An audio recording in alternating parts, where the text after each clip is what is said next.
and Staley said I didn't matter.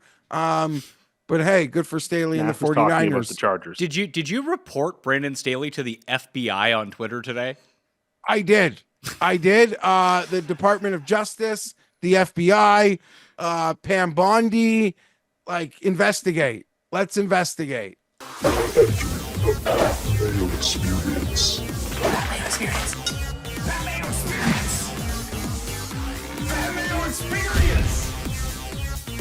Experience. Welcome to the Pat Mayo Experience, presented by Underdog, a very special bonus episode of the Pat Mayo Experience for you good people on Thanksgiving week, a holiday special. The Thanksgiving and Black Friday picks against the spread. This is part one of the spread show this week in a 23 hours or so. Part two of the Sunday and Monday games are going to come out. The regular show. This one is the bonus, so please subscribe to the Mayo Media Network, smash the like while you're here, and give me your favorite Pilgrim Parlay in the comment section on this video. Additionally, me, Tim, Geoff, and Cam are going to be live 10 a.m. Eastern Time on Thursday mornings if you want to jump in the chat for the Thanksgiving Day and Black Friday Best Bet show. Are you guys excited for this, Tim?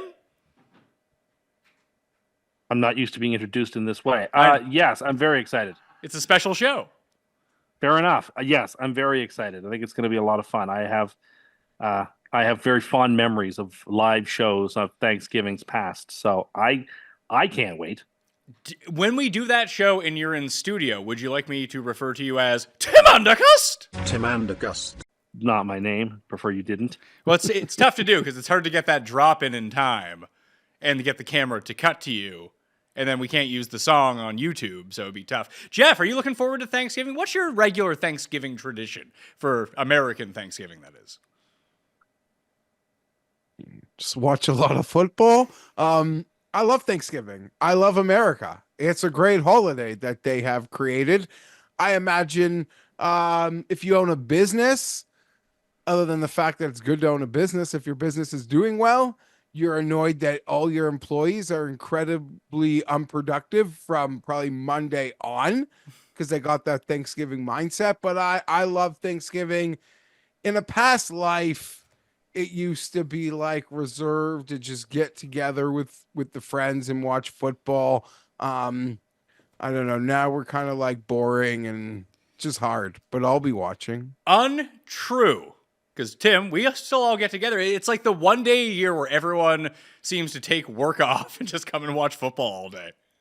Or if they don't take work off, they understand that after work, they're expected to show up for an hour or so and make an appearance. It's funny how many people make that effort year in, year out. It's very heartening. So remember, everyone, we're going to be here live. I want you to be here too. And if you're traveling, I already have 2 shows out on Monday. This is coming out Tuesday morning for God knows how long this is going to go for. And then the regular show. And then the Best Bet show, the normal Best Bet show with Rob and Cam, is going to come out sometime on Thursday evening because we're going to replace it with the Best Bet show live on Thursday morning. That will be in your pod feed too if you're looking for it. So if you are traveling over the holidays, the Pat Mayo Experience has you covered with at least 6 hours of up-to-date content, probably even more than that. But let's get into the games. Will there be a Thanksgiving morning MRE? It's a live show.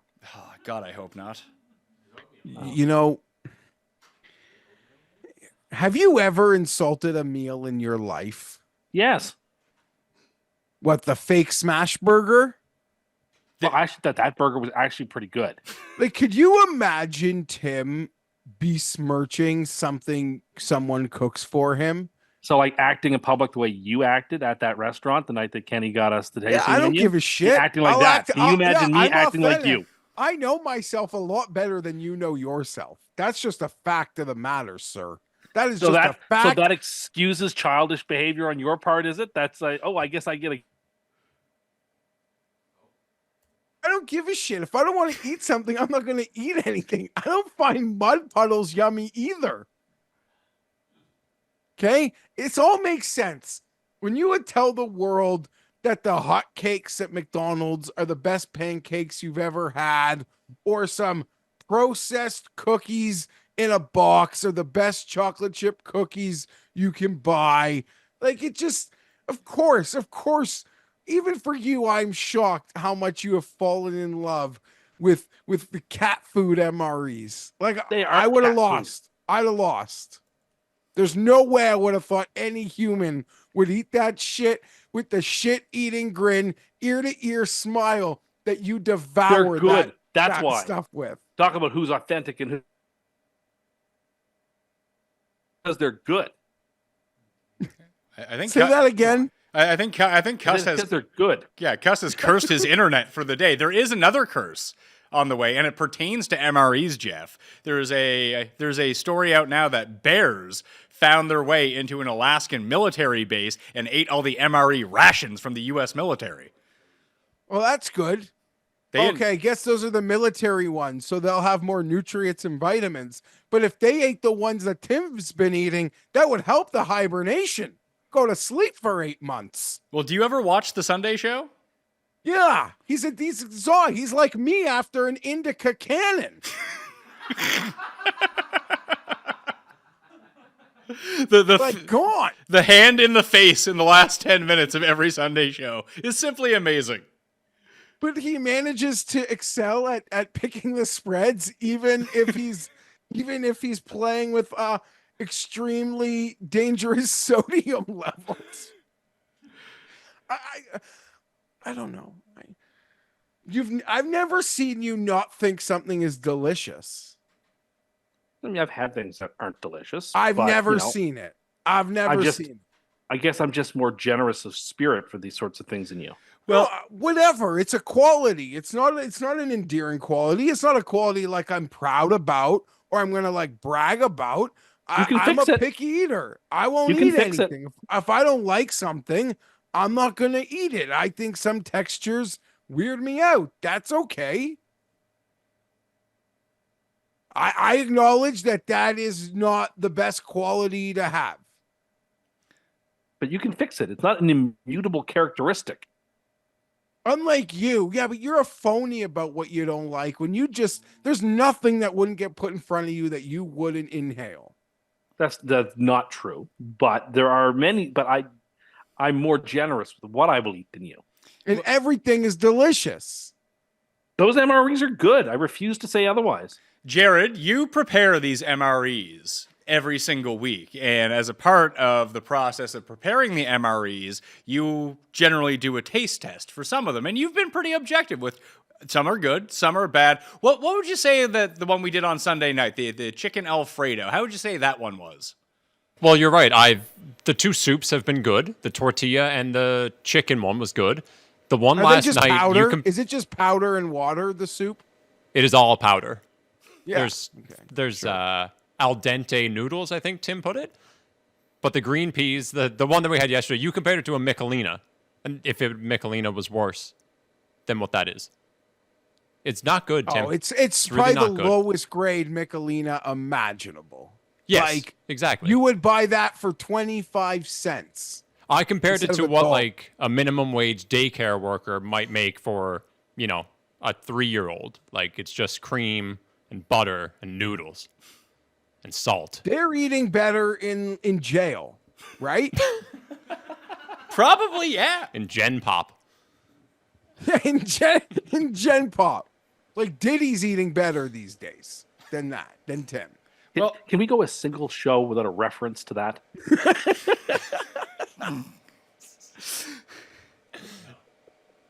No. All right, let's lube ourselves up and get into these games. How about that? Chicago at Detroit. The Lions are 10.5-point favorites at home in this game. The Bears, Geoff, is this the Widowmaker spot? Short week coming off of overtime? Oh, this is bad. Yeah, this is bad. I don't know if it's Widowmaker. Like, I believe what the Chargers have this week is Widowmaker. So you think Monday hold on. nighter. You think that the Chargers are in a worse spot than a team playing the best team in the league coming off of an overtime game on short week? That's no, your I'm take? defining Widowmaker. This is bad, though, because of the team they're playing. In the context is king. You and Rob fought for a 2-week stretch about teams on a Thursday coming off OT games. Oh, my God. I'm just defining the fucking word. Yes, I think the Bears are fucked. but I am just being consistent with what I consider Widowmaker. Yeah, they played overtime the week before a Thursday. There is no number the books can give me that I will not lay. Do I have a memory like an elephant? Well, sometimes I smoke it all away. But the Packers ruined Thanksgiving last year. Vibes have been high in Detroit. It's different now in Detroit. And the Jordan Love experience fucked them up so hard last year, left a lot of people shell-shocked, including myself. Dan Campbell, I don't think he's won on Thanksgiving yet. I could be wrong, but I don't think he's won on Thanksgiving for his people yet. So there are a lot of checks that the Lions have nicked in the boxes over these last few years, and there's a much bigger buck staring them down the road in New Orleans. But the circle of life there cannot be complete until they make good on a home Thanksgiving game. I believe the Bears couldn't have drawn it worse. You're absolutely right. I don't even give a shit if Montgomery plays. They are so fucked, the Bears. Any number. I'll lay an alt 20. Tim, the Lions haven't won on Thanksgiving since 2016. Yeah, well, they've been awful for all but one or so of those years. I don't know if they've been that bad. Like, they've been pretty good the past, 4 years, haven't they? They've been good the last 2 years. 2 years ago, they were 1-8, but then won 9 down the stretch, right? So it was this, in the second half, they were good, but in totality, they flirted with 500. Feels like last year was the first year they actually arrived. Well, they played the Bills in that tight game 2 years ago, and I think that was the year they knocked out Rodgers in week 18 to not make the playoffs, wasn't it? Yes. So That they sounds haven't right. won under Dan Campbell. Yeah, it's 17 points I'd lay. All right. It just came down from 20. So you're taking Detroit here. Do you see it any other way, Tim? Because I'm kind of with Geoff that every single week the Lions cover this number anyway, seemingly regardless of who they're playing, and now they get a team in a very tough spot. I see it exactly the way that Geoff and you described it. I don't think it'll be close. It's a I don't think problem. it'll be remotely close. It's a problem, isn't it? In fact, I'm so confident that's that a it is the first part of the Pilgrim Parlay. Everybody's favorite parlay, and for me, and my track record, it's the parlay that has by far the best track record of any ROI. parlay. We are going with taking the Detroit Lions down all the way 7 points. It's a 7-point tease for Thanksgiving this year. It's not a Pilgrim parlay. It's a Pilgrim teaser. It is a parlay significantly tease. It's a diminishes parlay the ROI. tease. It has been a tease in the past. It has not always been a parlay. In fact, the fact we know that is that you like to tout about how one year the Pilgrim parlay couldn't have possibly lost because the tease covered in every direction. It's true. Yeah, every teaser middled, and you brag about being a genius. I brag about it being a relatively successful. You know what? You can denigrate the Pilgrim parlay. You can denigrate Tim Hortons. You can denigrate any number of things if you want, Geoff. You can denigrate people, not being a picky eater like a 6-year-old. But I'm here to say that this is a charming parlay, and the people love it. And it doesn't necessarily need to be a parlay. It's a nom prop. It's just a name of something that Tim is putting together that has multiple legs. Listen, I like it. I'm a fan of it. I apologize for besmirching, and I look forward to the end of the show when it's celebrity endorsed with an impression. What did you say? Yes, sir, Pilgrim. He said the end of the show. What did you say about Tim Hortons that got Cust riled up? Well, if we're gonna do a mini, let's postpone it for a mini. Okay, well we'll save it for halfway through the show then. We're almost I was there. very frustrated. I was very frustrated by somebody's comment today. Was it Geoff's? Yes, it was. I'm going to take Detroit too. This is a spot where the coin is blindly taking Chicago, and we get to the records again next week or on tomorrow's show. That I think the coin smashed us all this week in terms of picks. But I don't know. Do you think this line goes up, Geoff? It could. It could. I just think there's zero chance for any sort of complacency out of Detroit when a 10-1 season on a short week could easily set up for complacency. So I'm willing to lay any number. I think it gets bigger. It will not like there's no chance it touches 9.5. No, and they're only one game up in the loss column over Minnesota, so it's not like they're on cruise control like the Chiefs are or the Bills are. Like they need to keep winning these games to keep pace. Well, the Bills aren't really on cruise control because I think that they see Kansas City as sort of like, they're trying to get to the 1 seed. I don't think Kansas City gives a shit either way. They're just doing whatever every single week and just praying people don't get hurt. But I think that the Bills' competitive spirit for getting the 1 seed is more important to them than it would be for Kansas City at this point. Agreed. I actually do agree with that. I was thinking more about vis-a-vis the division, but you make a very good point. Like I don't like Houston has nothing to play for at this point. They're just hoping guys don't die on the field. I don't like and if the Chargers were to win a Monday game, they have nothing left to play for the rest of the year. They're on cruise control to the playoffs. Okay, that's a different subject for a different show. I told you before the show started not to make reference to the Monday game, which hasn't happened yet. You can celebrate a Harbaugh won I said on it was Monday. conditional. A Harbaugh won a well-coached game. What on if it's a Monday. tie, Geoff? What if it's a tie? I don't like capping games usually based on like desire, motivation, because anytime I get into a rant like that, I quickly snap back into like the guys on the Bears care more. But I just can't imagine like the vibes and having to prepare their rookie for the short week off playing the extra quarter. It checks every box. And I'm not a pro bettor, so I'm allowed to sometimes incorporate vibes. And I believe there is an absolute, in some weird way, organizational mandate, unspoken, that this Thanksgiving thing, it's going to end. It must end. They came in high last year and they got embarrassed. And there's no, I'll be betting alt lines. So the day will start good or bad. I'll be betting my way out of it for the next game or be pressing it, but I will be on alt lines. I think if you should bet the alt, just like you're on alt websites. You should bet the alt lines. Bet like the -20, -25, -25 is probably a bit too much, but like -17.5 for Detroit. I would also sprinkle a bit on the Bears money line too. Maybe you're right. Once I'm in that crazy parlay and the fact that we all agree it can't be dangerous, and I imagine our sentiment is the common sentiment. I don't know what like the model says about it, but there's nothing endearing my eyeballs say about the Bears. Although Caleb had a nice 8 minutes to close. Sure. Like, it showed me a lot. And I don't want to take that away. And Tim and I talked about Caleb on the show on Sunday night about how he just looked a lot better under pressure, and he's not going to face as much pressure in this game as he probably did in the Minnesota game.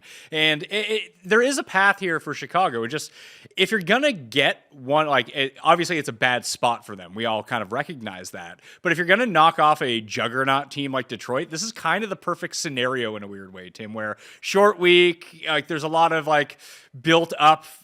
It's not even fake. Like it's the Thanksgiving game. It's out of whack in terms of time, out of whack in terms of day. Like if you're gonna discombobulate a really good team, this is kind of how it has to happen.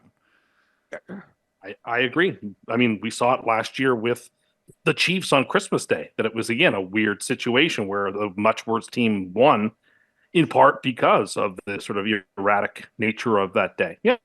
I'm with you. First, so they haven't even played yet either, right? Like I don't have a memory of the Lions beating Caleb Williams yet this year, so I'm gonna assume they haven't played. I do not believe they have. I think it's the first of 2 games. I screwed it up on the Monday show that I did with Jake. I had the wrong schedule, and I was like, I'm pretty sure the Lions had played the Vikings at some point, but the schedule was telling me no. But no, they had played. That was just wrong. I had the wrong graphic up. But yeah, I don't think that the Bears have played them yet. Yeah, they haven't. Week 16, they play again. And it's interesting because the Lions go, they're playing again next Thursday versus the Packers, and then they play the Bills. So this is obviously a big little run for them. Just be a lot of points here. I'm not 48.5. Maybe Detroit puts that up on its own. Yeah, I'm not so sure. No, not so sure that Chicago can hold up its end of the bargain. See, yeah, I mean, what's going to happen to the Bears? The Lions just score. Like they're going to move the ball, whether they get stopped on fourth down or score, and then it'll be interesting to see The Bears playing from behind. They should be able to move the ball though. I think the very underrated part of, and maybe it's because they force you to play at their up-tempo style and they force you into like a one-dimensional offense. But I think it really goes overlooked how good Detroit's defense has been. Yes, they went from being the real Achilles tendon we thought for this team all year to them being able to hold their own on defense. It's what makes them such an elite team. Yeah. Like most NFL seasons, we don't have an elite team, like a team that has a potential to be a all-time team. This year we do. Detroit is actually one of those potential all-time pantheon teams. It's because in part their defense has shown up.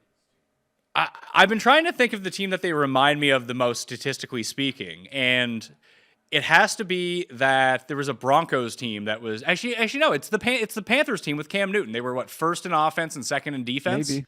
Yeah. But their defense never felt like it was actually all that great, and then they ran into a real defense in Denver in the Super Bowl to kick the shit out of them. It's how I kind of feel about Detroit. Not that they're going to lose to some amazing defense and they're going to get shut down. I just feel like if the defense has to carry its end of the bargain, that maybe it's not as good as it seems. Well, that team Carolina was also team, an underdog on Thanksgiving. That Carolina team paid for Christmas with their Thanksgiving. I remember, Geoff, Dallas performance versus Dallas. So,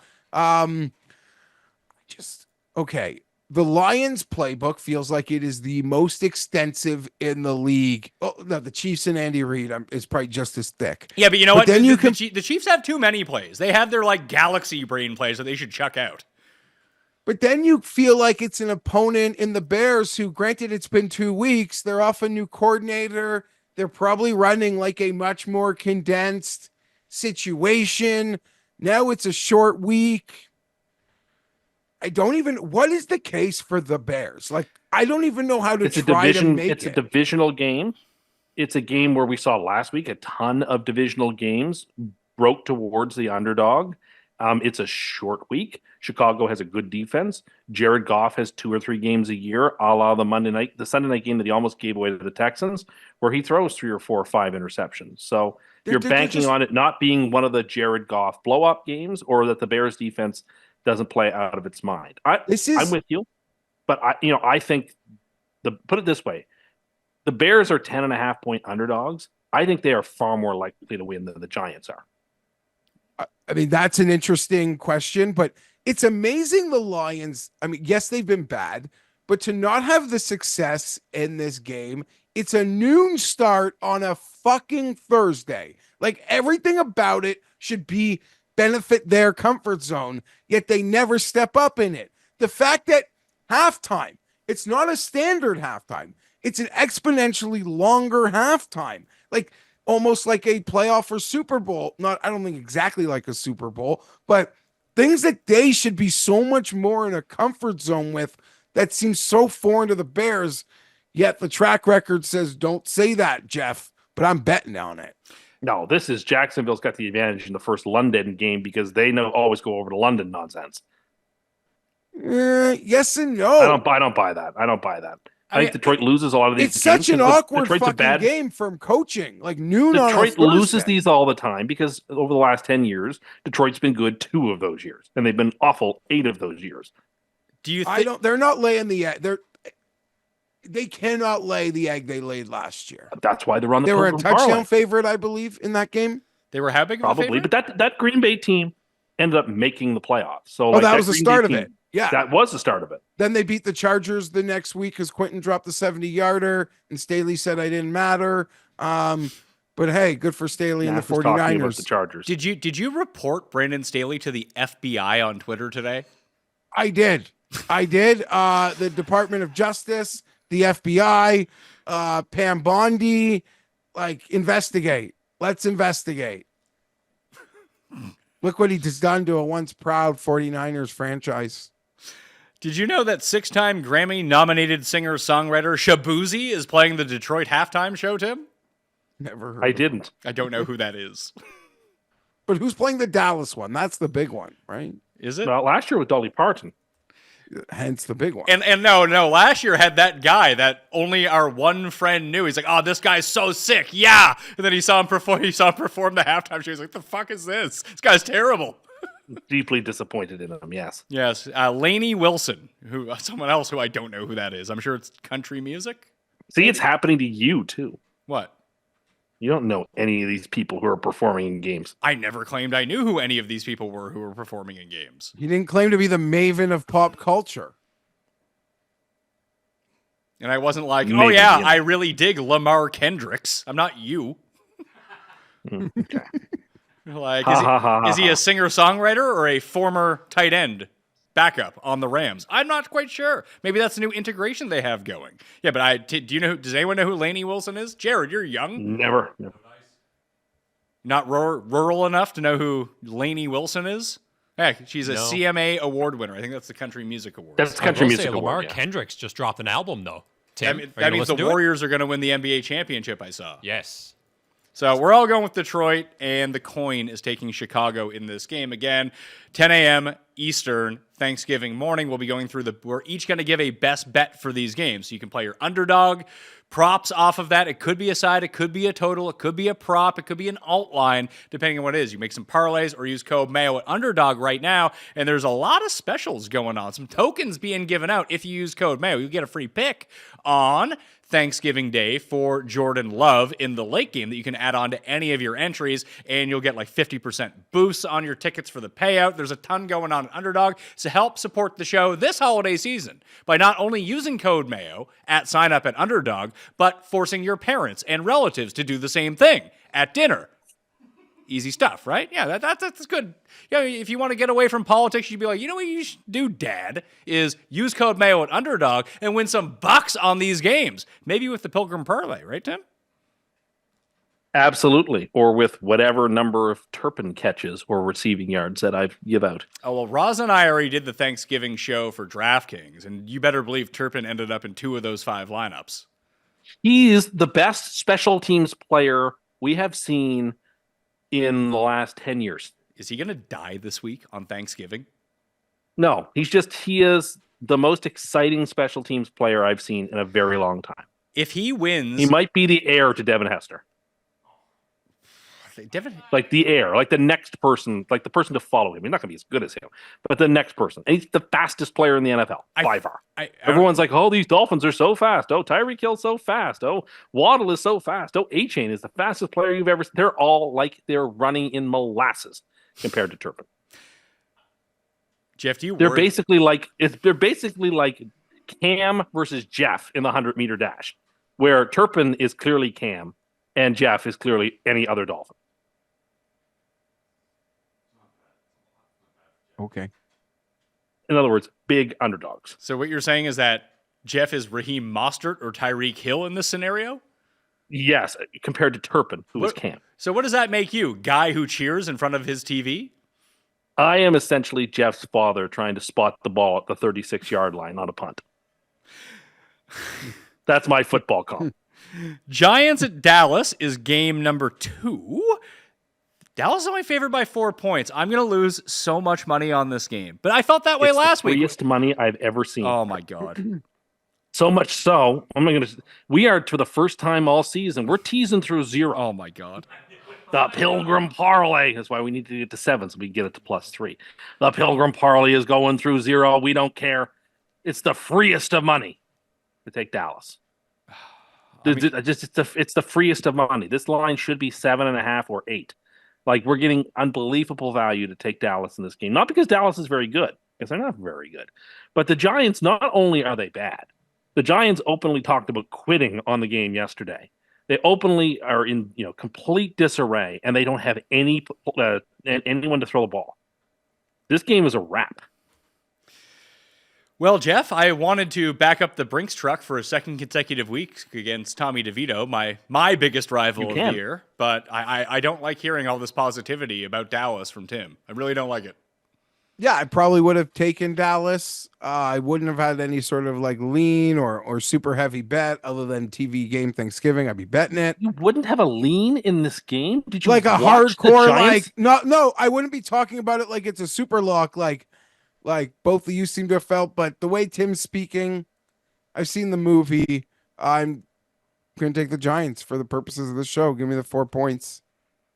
The coin is going with the Giants as well. Let's try to figure out the. You are all delulu if you think that the Giants have a chance to cover. I made this argument last week, and what did you make your super lock last week, Tim? Look, that was a complete play against you and how hot you were on your super locks. I was like, Wait, hold on. Your friend is hot at the casino, and you stand at the other end of the table to bet on him to bust? Who the fuck are you? That's exactly what he wants me to do, in all honesty.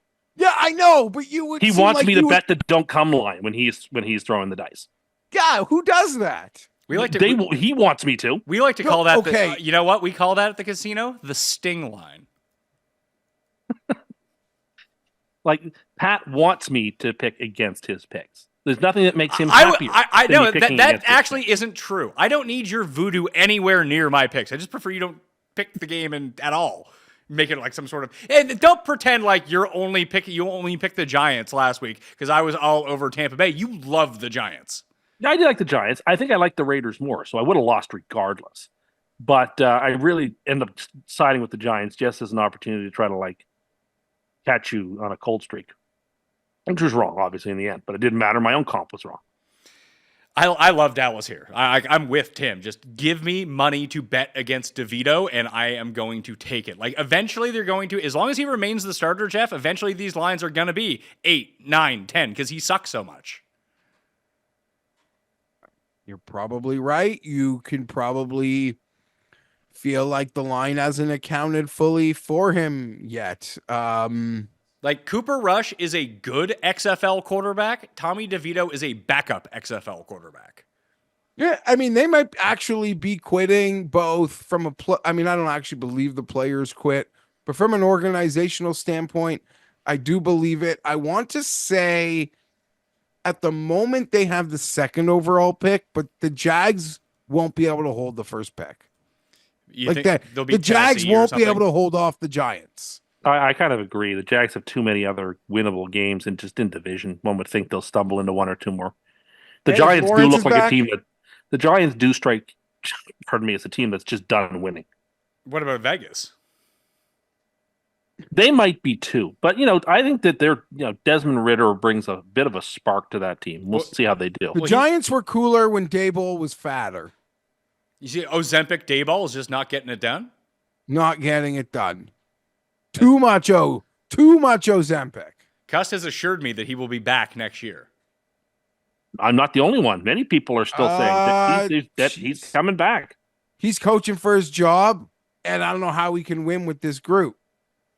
I don't think I would fire him. I don't think. I think he needs to make some changes. I think he needs to make some changes to his coordinators and everything like that. But I don't think he's the problem. I actually would retain him for another year. I'd want him to be the person to help mold whatever quarterback I took at 1. I kind of agree with that. He didn't pick Daniel Jones. That wasn't his quarterback. That was foisted. So maybe he'll go to like Jacksonville and fix Trevi. Maybe he'll go to the Jets and fix Aaron Rodgers. No or way. Deshaun Watson, like I've talked about. Okay, Tim, do you know who's coaching the Jets next? It is like this can make him happy. Rex Ryan. Oh, Caldwell, the boards have been delusional about Rex Ryan. Anthony Lynn. People want Rex Ryan back so maybe badly.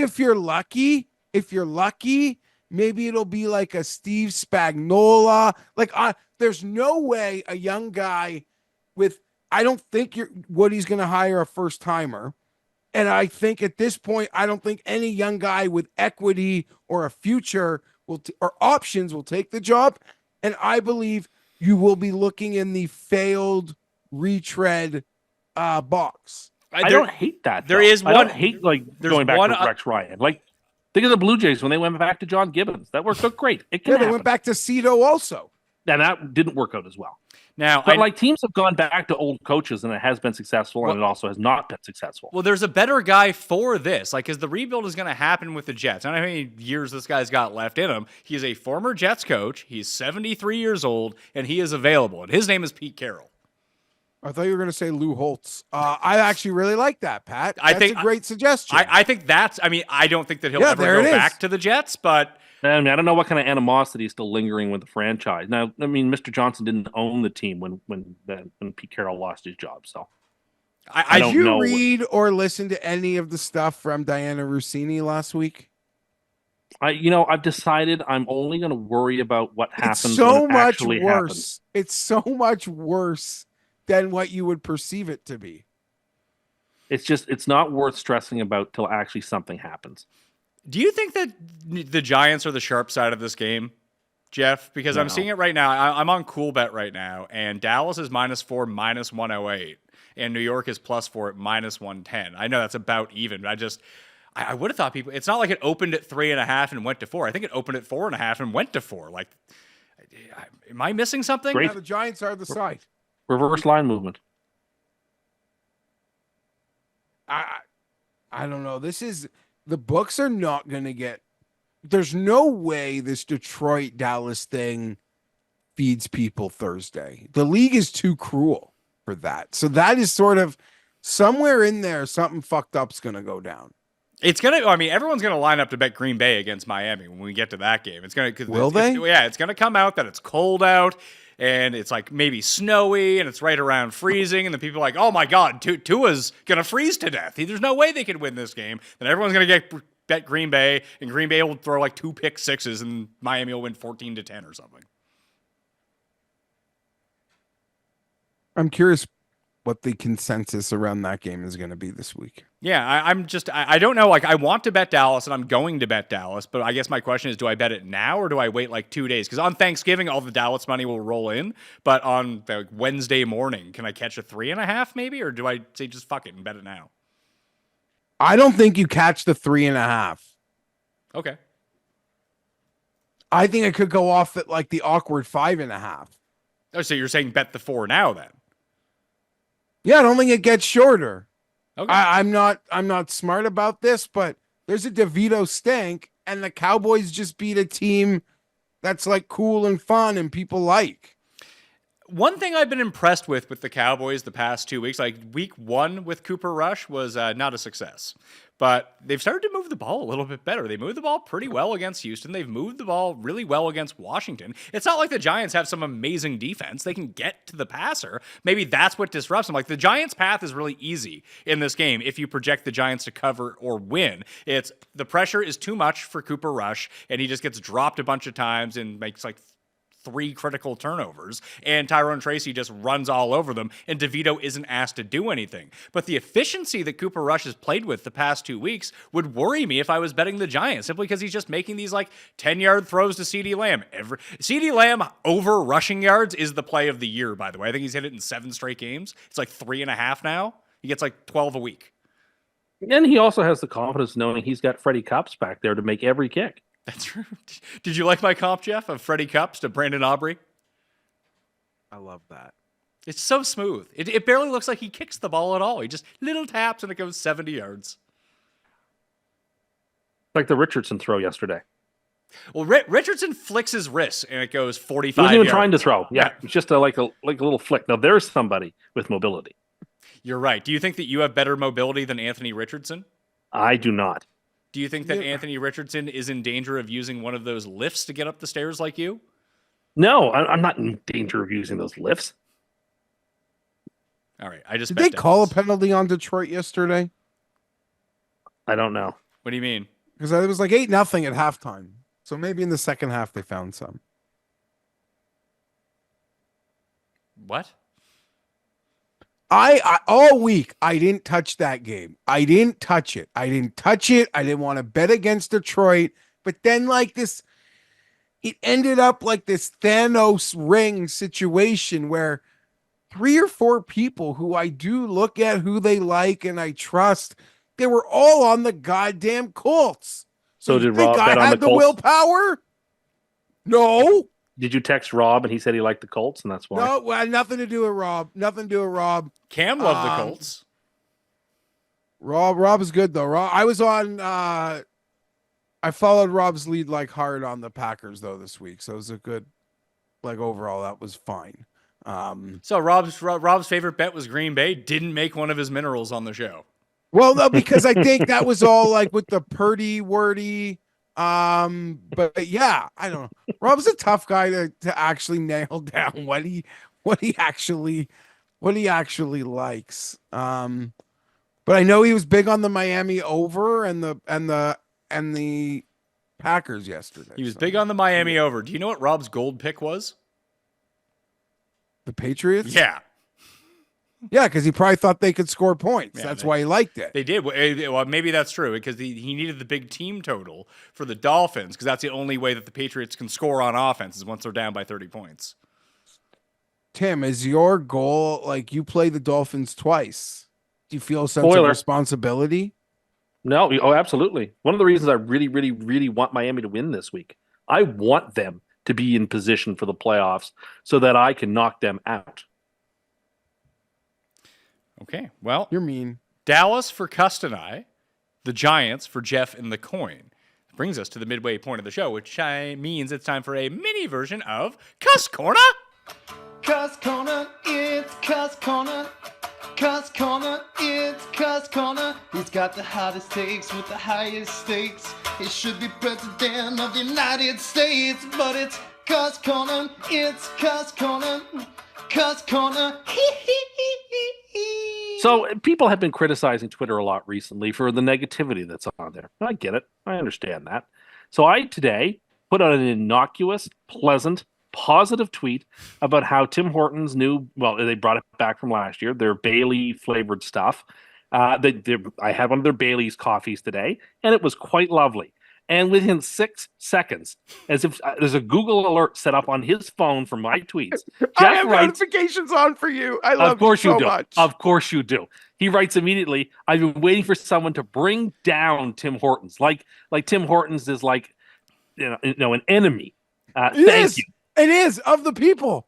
It is nothing of the sort. It is You the know food what? there is When you're fine. a pretentious The coffee is fucking coffee shop and you think you should get into the pizza game, die. And that's complaint number 1001. I hate that place.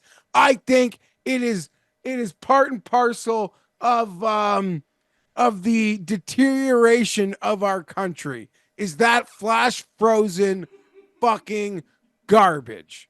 Okay? Ever since they went like private equity, Restaurant Brands International, them, Burger King, they fucking suck. Okay? It's horrible.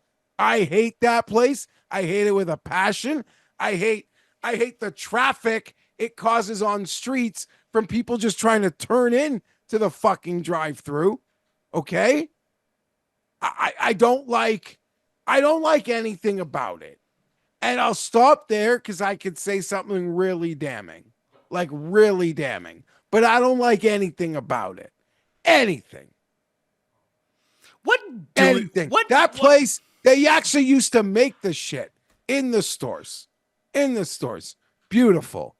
Tender love and care. Now they'll hand you a donut. They won't even put one of the wax paper bags. You open your donut and the icing is just stuck to the bag. It's garbage. Take a vote. Jared, Paul, vote Fienberg. They agree. Any normal person agrees with me. I mean, I certainly agree. Vote Fienberg. Paul, yes. Well, let's go to you. I will say that the coffee at McDonald's is much better. Yeah, I actively go to McDonald's. No instead, one's and it's fighting cheaper that. These days, Not too. fighting that. What do you have in your hands there, Patrick? I got the Tim Hortons I grabbed this morning. It's very convenient. The Oh, nerve don't of them don't to show think they Geoff. should enter the pizza game. You're starting Well, but you know what? You're starting to resemble Tim in a lot of ways, which is really eerie. No. Pat, Why are Pat, you why might are forget you this. upset that they serve pizza? You don't have to buy Hold the on, pizza. Pat, you might forget because it just delays the whole fucking process. Do 8,000 things poorly or do 8 things well. Come on. This is common sense. And around the world, people look at that fucking place like it's supposed to represent us. Fuck that. No. And Paul might remember this. I know Pat doesn't because he was busy. That's not to say Paul wasn't busy, but I'd come up when we worked together in that office, Pat, on top of one of those fucking places. And I'd be ranting walking in the door. Just just staring at these people in fucking line. The mess of congestion these locations make for nothing. It is they're probably an environmental hazard as well. The amount of idling in drive-throughs. That fucking trash. That's what you're. Take it out. I didn't realize you were such an advocate for climate change, Geoff. No, I hate that place. I hate it. It is the downfall of that establishment is the trajectory matches. Do you understand how much happiness that place brings to millions of people? Even if they see virtues in it that you don't. Do you know how many people for whom there are lifelong memories tied up in that place? And therefore, like myself, I wouldn't say it's the best coffee in the world, but I would say that it tastes like no other coffee. And there is something comforting about that cup of coffee. There is something comforting about that cinnamon raisin bagel. I know it's not the best. It's nowhere close to the best. I don't care. It was made 4 days ago. I don't care. I'm not going there because it's the best. I'm going there because it's convenient. It is perfectly fine. It's not that expensive, and I don't mind it. I think of course you don't mind it. You eat slop. Again, you can call Tim Hortons slop all you want. No, I'm calling the food in the box slop. This is a slight above slop. And yeah, sure. If I'm like, if like double toasted, lightly buttered, they're too stupid to even figure it out. Paul, you wanted to say something? Just some breaking news that Tim Hortons has passed Blueski in the Jeff's Biggest Rival contest. Oh, okay. Yeah, so Tim Hortons is up there now. I do like that Tim's attempt at positivity triggered you so much to almost have an aneurysm about Tim Hortons. Well, I don't know what he's so upset about. I'm happy he complimented it. And no, you are. You do not. The only reason you're happy.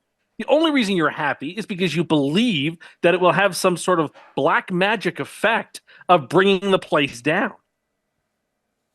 I'm just trying to be cheerful and funny and kind on Twitter, and the result I get is just you taking a hammer to the place. Kind and funny. The Bailey's coffee is nice. It's like there's something genuine that's funny. You don't have a better I'm not trying joke? to be mean. Well, my response to yours is an actual knee slapper about the Argos, which you didn't respond to. But my first comment, what one followed the other up with, I didn't. I figured that you'd be still in a good mood. If my team won a championship, I'd be in a really good mood for quite some time. But you seem to have that good mood dissipated very quickly. Well, Bailey's coffee, Tim Hortons, is actually pretty good. Well, here to say, it's pretty good. Geoff, you've been projecting a lot of negativity over the past few weeks. So I'd like to turn the tables around. Uh-oh. What are 3 things that you really enjoy right now? Like positive things in your life that you're enjoying. Okay. I love watching the Chargers. Okay. I love it. I love watching football. I enjoy it. It's a great time. My middle name should be Lucky because I'm the luckiest fucker on earth. Like my baby boy just had his first birthday. My favorite thing in the world is when my 2 daughters play together nicely. There's nothing that hits the heart more than that. The thing is, these are kind of like manufactured complaints. I don't actually think about them.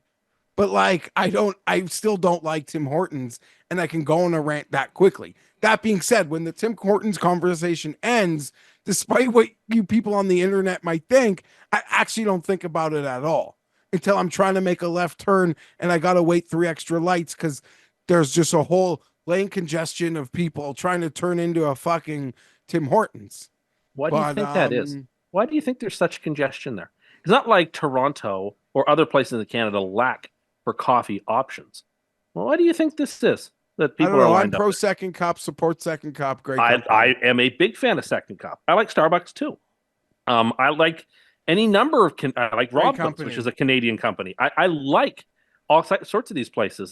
Second Cup's got more balls than the Prime Minister of Canada. Yeah. I like We're all trying to of these keep things coffees. positive again, Geoff. Just angry all the time.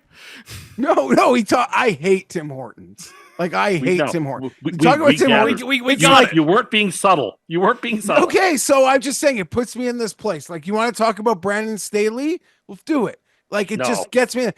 How I feel about Brandon Staley and Tim Hortons. Tim one day will do that rant about Aaron Rodgers, but right now he's on his knees. But one day he's gonna get off them and wake up. Don't worry. You have anything else, Tim? Or are we saving it for the next Cust Corner? The happy Cust Corner. Well, I mean, I tried to be happy today, and you see what I got for that. Well, you know what? Can I tell everyone else something? You know what I did? Because vibes are high, despite what you might not think. I went on a shopping spree for my nephew. Got him all sorts of new. You bought him tickets to a game that you're not gonna bring him to. Is that what it is? No tickets, but like an assortment of. That's so 2023. An assortment of fresh gear. We got a Lad McConkey jersey, a Jahmyr Gibbs jersey, a new hat. Listen, you'll Jahmyr lose Gibbs jersey. You'll I thought lose he was a a little Bills. from I me thought he when was a vibes Bills are low. fan. What? I thought he was a Bills/Chargers fan. Why would He's he want a already Jahmyr got a Gibbs Josh jersey? Allen jersey. What other Bills jersey you supposed to get a kid? Well, Gibbs plays for the Lions. Yeah, he likes cool football players. He's like 11 years old. He likes guys that are like good in fantasy. That's like where his head's at, that he plays within the video game. And I don't imagine want to, walking around in 2001 wearing a Bailey jersey. I don't just get him Charger stuff because he could choose his own adventure. But when vibes are high, you'll win around me, and when vibes are low, you'll probably take an L. And he took an L last Christmas. I feel like your nephew is very much a fan of like how I was a fan of things. Like that's something that I would have done. I just would have got jerseys of players I liked because I don't care about a team. The only I don't time know. that It's ever like happened to me in my whole life, the only time that ever happened was when I was like 9 or 10. I loved Ken Griffey Jr. And I had a Seattle Mariners ball cap, and I had a Ken Griffey Jr. jersey. Even though our family were Expos fans, we didn't like any other teams. I was allowed to wear Seattle Mariners stuff because Ken Griffey was so cool. That's That was the You're only a child. instance. That was the only instance in which that was tolerated. Okay, two things know. here. I had a Two things here. One, are you the reason he got gigantism? That happened in The Simpsons. So that might be the first ever curse. Two, you were allowed to wear Ken Griffey Jr. gear. Now I've met your dad. Like, was he gonna beat you if you wore like no? When I say allowed, Los it's Angeles Angels gear? if I had asked him for a jersey or a hat of a team that I didn't cheer for Christmas or my birthday, I would have gotten looks. It's like, why would you want that? You don't like that team. But there were no questions asked when I wanted Mariner stuff, only because I liked Ken Griffey Jr. so much. But on the real, like, yeah, keep it positive. Thanksgiving's the best. Okay, Thanksgiving. I love the concept of We have Thanksgiving, by the way. eating your face off, annoying relatives. Keep the politics out of it. Keep it out of it. That's me saying it. Just keep it out of it. Let everyone have a nice. It's kettle calling. Yeah, listen. Let everyone have a nice. Let everyone have a nice time. It's good times. Thanksgiving is the best. I love it, and it is great to see people getting those Christmas trees up, the Christmas trees lights up. Christmas, that season, it's a real season. Unlike Halloween, this is a real season. It is a loud and extended celebration. Let's move to the Thank night. Thank God we have your permission. Because, I, for one, don't put up a stitch of decorations for Halloween till I get the okay from King Jeffrey Fienberg the first. Yeah, listen, as to when I'm Halloween, allowed to put up jack-o'-lantern. 2 weeks. 2 weeks. You need a month of Halloween decorations. You're just a weirdo. I'm a month and a half, close to 2. Okay, thanks. Like, whatever. Yeah, So where whatever. are you at now? Actually, I wait till American Thanksgiving weekend to put my Christmas stuff up, so it'll go up this weekend. I think, yeah. I mean, once the November 20s start, you are totally allowed. Like, Yeah. you should be able. The Christmas stuff should start moving around. So, do you have the dolly for the elevator? How's that work? I got it already upstairs in my spare room. It's And just a have you matter- done a teardown of the other Yes. stuff yet? Oh yeah, long ago. Okay, Long so ago. now it's just an empty corner. Exactly. It's just, well, it's not a corner. It's the whole place. But yes, it's an empty space until such time as I redecorate. So what, like Friday you'll decorate? Friday, Saturday, and yeah, Friday and Saturday. That's Sometime lovely. over. My kids were at a friend's house this past weekend, decorating, doing their Christmas decorations. My kids had a great time decorating the tree. So yeah, it's good times. Love it. Oh, there was a TGL event. I mean, if people are watching the ads on There's the like show, a media thing. There's a media thing Yeah, in New York today. Eli- Eli Eli- Manning hit some balls. yeah, Eli Manning asked which player is going to take the most timeouts, and Matt Fitzpatrick and Ricky Fowler in unison both said it's got to be Patrick Cantlay. That's awesome. I'm incredibly intrigued by it. Visually, I'm still trying to grasp it. I've seen that we're running the ads here, which is pretty cool. And the like cartoon animation. Oh no, like, I drew those myself. That's me doing that. I've never seen you sketch before. Well, I have. He's a very talented artiste. I literally, like, even in all the years, I've never even seen you doodling. well, you weren't with me in college when I was drawing comic strips. Now, were you? You're right. I met you after that, but I swear I've never even. Well, awesome. That was actually, yeah, that looked really good and professional. That's just something they gave me. I did not draw that, Jeff. Yeah, you kind of had me for a minute. Then Tim is the arbiter of truth. Well, So Tim once was you now Tim isn't wrong. Tim has seen me doodle and do comic strips, but I am basically the worst artist in the world. Yeah. Okay, but Tim isn't they're one to, crudely like- drawn, but they're very funny. Tim is usually the last person to like play along with a lie. Like it's like something that he would consider unbecoming, I feel. But he enjoyed the comics and my skills as an artiste. Okay, that's cool. I've Anyways, improved on your Kurosawa shading. Improve on this. People know about Trogdor. Well, he burned in That's it. the one thing from that they know. They know Trogdor. Maybe it was in Guitar Hero, which also came out like 12 years ago now. Yeah, people know about Trogdor. Jared says no. I Big hate no. Tim Hortons and I don't like hockey that much. And if you want my passport, whatever. You're selling your passport? No, I've said people anytime I say like I don't really give a fuck about hockey that much. And Tim Hortons is the worst franchise on earth. People are like, you gotta hand in your passport. Who are these goobers you're talking to who would say things like this to you? I don't know. They I probably could watch a go lot of if World I Junior like hockey. Google, if I Twitter search hockey and Tim Hortons, I'll go look at the replies. I don't know. Those aren't real people. Those are internet people. No, those were like before it was all bots. Okay. Years ago. Okay.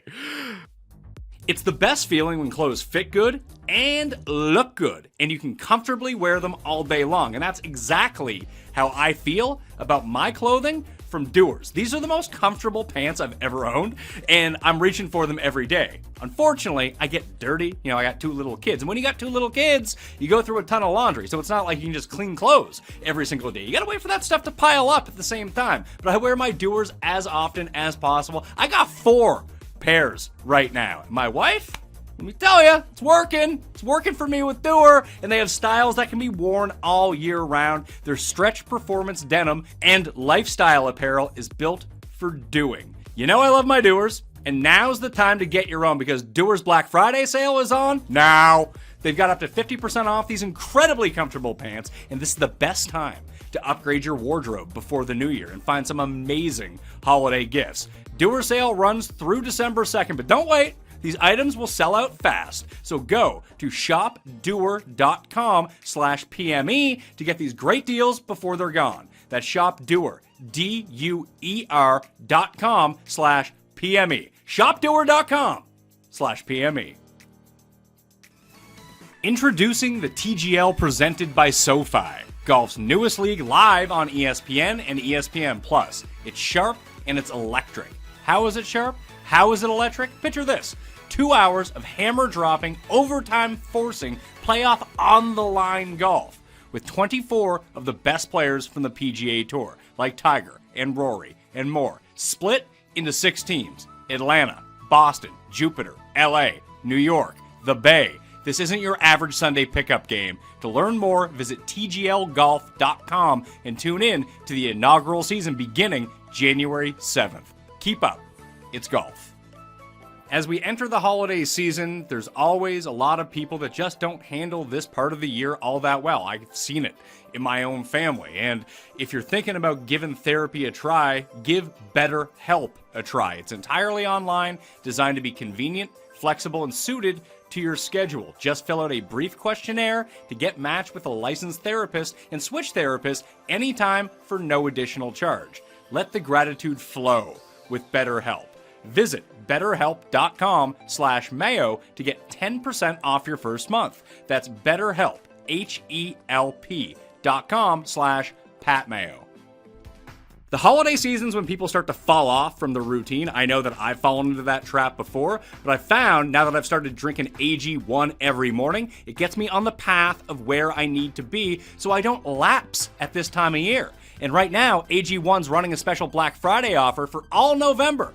AG1 is a daily health drink packed with nutrients to help you alleviate bloating, support sustained energy, and whole body health. But here's the key. You dump in a bit of water, half full of the bottle they send you. You dump in your scoop of AG1, cut that with your favorite juice. I like orange juice, so I cut it with orange juice. You shake that up, you pound it back. Not only is it delicious, you also feel great at the same time. And the energy boost it gives you over something else that you might consume in the morning is basically immeasurable, at least to me at this point. So this holiday season, try AG1 for yourself or even gift it to someone special. It's the perfect time to focus on supporting your body with an easy and surprisingly delicious daily health drink. And that's why I'm so excited to be partnering with them. Every week of November, AG1 will be running a special Black Friday offer for a free gift with your first subscription, in addition to the welcome kit with vitamin D3 and K2. So make sure to check out drinkag1.com/Mayo to see what gift you can get this week. That's drinkag1/Mayo to start your holiday season off on a healthier note. While supplies last. Miami at Green Bay is the Sunday or the Thursday night game, the back end of Thanksgiving Day. The Packers are favored by 3.5 at home. In this one, the Dolphins don't necessarily have to run the table, Tim, but they probably should if they want any chance of making the playoffs. Well, if they were to run the table, that would make them 11-6. I thought I thought they had 7 losses. No, they're 5-6. Oh, I guess that's So they can afford one more loss down the stretch. Probably a maximum of one loss. I think they're going to play well. I looked at the weather. They're not calling for rain in Green Bay. They're not calling for a lot of wind. They're not calling for anything wet. Looks like it's just going to be like a -4 or 5 degree night, which is chilly, but not Celsius, not Fahrenheit. I have no idea what that is in Celsius. 20 degrees, that sounds about right? Maybe, yeah, 25, 20. Like, that's cold, but it's not like frigid. What's that for us? Cold. -4 or 5. It does say snow in the forecast in Green Bay on Thursday. Well, I'm just looking at the weather network, and it just says mostly cloudy in the evening with more clear breaks overnight, -5. Yeah, feels like -12. So that feels colder, but I just I Googled don't trust it. It says you. light No, snow. like I'm not saying you're wrong. just on the weather network website. I don't even know that you know how to search that. Well, believe it or not, I am. I mean, I just Googled Green Bay weather on Thursday, and it said it's probably light snow. Well, that's not what I'm seeing on the Weather Network's website. So, but anyway, obviously it's far enough out that there's contrasting opinions. What's going to be? I'm taking the Dolphins. The third part of the teaser is to tease the Dolphins. You're all the way up doing 10.5. What? You're afraid of them. Now you're picking them to try to do it. Did you not hear what I just said? I want them to win as many games as possible until they get to the Jets. No, you don't. And I want to be the one. No, you don't. No, you don't. That is a defense mechanism for their hotness right now. For their form. Yeah. Their form. Yeah, their current. Yeah. They played so well against the Patriots that the backup had to come. The Tua had to come back into the game in the fourth quarter. You mean the game that they were winning? It off and they were playing. They were up 31-0 in that game. That game. Yeah. Then they allowed it to be 31-15. Anyway, whatever. I think the Dolphins are going to play fine. As anyone knows who listens all year, I have been a skeptic of the Packers for a lot of this season. I remain somewhat skeptical because I think that yesterday's game was simply a San Francisco no-show rather than Green Bay playing I agree. football. So I think the Dolphins are going to play fine in this game, and I think they're going to be the upset of the weekend, and I think of Thanksgiving. Sorry, and I like them to cover the spread, and even if they don't, the Pilgrim Parlay takes them all the way up to 10.5. So, yeah, I don't believe you. I just don't. This just feels disingenuous. Well, I get 2 opportunities to trip them up, and I'd like to be able to do it twice. if the Dolphins win this game, Geoff, there is a scenario where we look up in 2.5 weeks and the Packers are basically fighting for their lives for the playoffs. Because it's at home against the Dolphins, at the Lions, at the Seahawks. Which could be 3 wins. That could easily be 3 losses too. Great. Like the biggest they're favored in any of those 3 games is this game, and it's only 3.5. They will not be favored next week. They'll probably be like 6-point dogs, and then at the Seahawks, they'll be maybe 2-point favorites. And if the Seahawks keep winning, the Seahawks will be the favorites. I didn't really think about that from the Packers' perspective, but I see enough wins on the schedule to get them to the required number to be involved in the postseason. Yeah, listen, they probably only need 9 wins, so 1 more probably does get them in. But it's a lot like the Steelers closing the schedule, where you can construct a case where the Steelers lose every game for the rest of the season. Like, it's within the margin of error simply because they're not playing any bad teams. Like, the Packers play 2 crap teams. Unfortunately, they're both at home. But it's the Saints and the Bears who feel like they do have upset potential in some of these games. Like, they're not a complete dead fish like the Giants or the Jags or something like that. Okay, the Saints have a Jekyll and Hyde, but outdoors at Christmas on Monday night at Lambeau, I mean, I know you're obviously already acknowledging that's the spot for the Packers, but I don't know. I'm one of these like high on the Packers guys, so I'm not buying into this downfall. I'm not. Did they play great yesterday? No. But that was a game that, as Tim alluded to, they could tell like 8 minutes in what they were up against, and they didn't, like, they're just like, this guy can't beat us. The 49ers, I think, ran 6 plays through the first like 18 minutes of the game. So there was that. I am going to pick the Dolphins here. I do not love it, but for the moment, I'm going to pick them. Tua's just been lovely. He's just been lovely. It's one of the few games I got right yesterday was Miami. Tim, do you have any compliments for how Tua's played in the last month or none? Very well. He's played very well. Okay. I'm happy that he's come back. He's bounced I mean, back. he He's should played get good MVP football. votes. I really can't wait for the Jets to ruin their season. That's all I got to hope for now. That's like the last thing I got left to hold on to, is that maybe, just maybe, we could spoil their year. Geoff, let me Give ask me you that. this. A realistic percentage here, or just I'm working out some takes. The Lions would be better with Tua than with Goff. Maybe. I don't think so. That's why Goff can't win MVP, by the way, right there. Well, that I'll agree with, is because I feel like you have made the comparison of them before almost, and I don't disagree with it. But then there's one, I don't know, they were getting back to the underneath stuff yesterday, and Tua was just firing in a rhythm. They know how to do it. I feel like I've said this multiple weeks. I don't know if I've said it on the show, but I've been losing money on it on DraftKings. But I do think this is the game where Tyreek goes crazy. Everyone has seemingly given up on him now. Just like He tweeted something today, Pat, so the secret's out. Yeah, well, I mean, Cust piled in on Waddle last week and just basically called him a bum, and then he went off for 100 and whatever yards. And one of the viewers just did the Jalen Waddle alt yards and alt catches at 14-1 and won it in the first half. So maybe it's Tyreek. I don't see Tyreek. The popular think so. meme, there's a popular meme. If it's of like a cat on a broom. Oh, no, not that meme. It's the meme where it's like the guy looking at the girl, and then there's the old girl, and the new girl was like Jonnu Smith and Waddle, and the old girl was Tyreek Hill, and Tyreek Hill quote tweeted it. Like, that's how I feel. So you're absolutely right, Pat, that this is probably like the 140-yard 2 TD Tyreek game. Now, you could make that case for Neighbors as well, because he called out the coaching staff of the Giants and like management. Unfortunately, he has Tommy DeVito throwing him the ball. So he might have 38 targets in this game for 8 yards or something. I mean, like, in terms of actually trying to win, like, one of the teams can move the ball, get into the red zone, create scoring opportunities. The other team is the Giants. Yeah, my best bet in this game, I can spoil this right now, is going to be A-Chain over receptions. He doesn't get a ton of work in the passing game when they're winning games, but if this is a competitive game or they get down by a touchdown, it's just going to be dump off city to A-Chain the whole time. You know who looks like a lovely player? The Chop Robinson, first rounder that Miami took out of Penn State, the defensive end. That guy, I feel like every time I watch the Dolphins, I'm watching this kid make a play. So that's reassuring. If you're a Dolphins fan, though, you just kind of feel like you're staring like the 9-8, 8-9 season to nowhere straight in the face, which kind of sucks. And had not for the Tua injury, all their goals would probably be, they'd probably be in control of them. So that sucks. And is Denver gonna like loosen this grip? I don't know. So good luck, Miami.